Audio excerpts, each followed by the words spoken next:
This customer requested a money cake for her 6-year-old niece's birthday.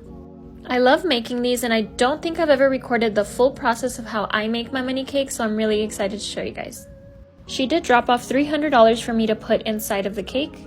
And the first step is to place each bill individually inside of a treat baggie, and then once they're all secured, I begin to tape each one onto the next one, and I do like to start with the largest bill at the bottom, so that could be the last thing they see when they pull the whole thing out. Once I'm done taping, I'm left with this large strip of bills. Then starting with the largest one, which would be the $100 bill, I tape that one onto a small wooden dowel, and then I just begin to roll the whole thing.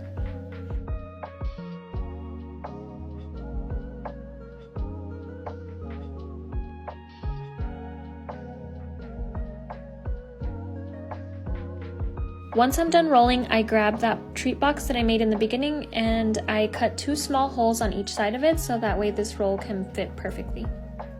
And I do cut those sides of that lid just because now that we have the stick in there, it won't allow it to close. So I don't need those sides. I tape the box and then I cut a slit on that top window so that way the money can roll out. Next, I grab my crumb coated cake out of the freezer, and I didn't crumb coat that top of the cake just so it could be easier for me to cut that square out.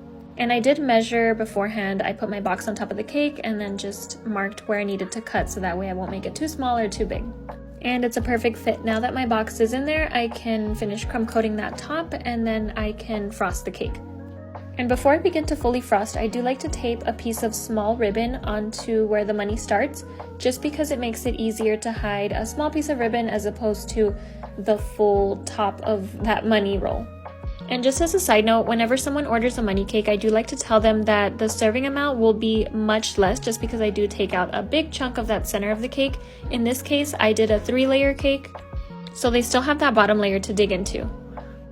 Once the cake is fully frosted in this pink buttercream, I add this unicorn image that I created out of fondant. I love how the unicorn came out. I freehanded this and I added the rainbow strands of hair as well. And then I add the gold horn. And then I place my fondant rainbow on top of the cake as well as my 3D clouds in front, and that middle cloud is actually the one covering the ribbon she's gonna pull. And last, I add a whole bunch of gold stars to the top as well as all along the front of the cake. I add the birthday girl's name to the bottom, and that's it, it's all done. I put it in my light box for some pictures and then I box it up. Now, I did request a reaction video and she told me she would send me one and that it was okay to post. So I'm really hoping she does send that to me so I get to show you guys, and I hope you guys like this one.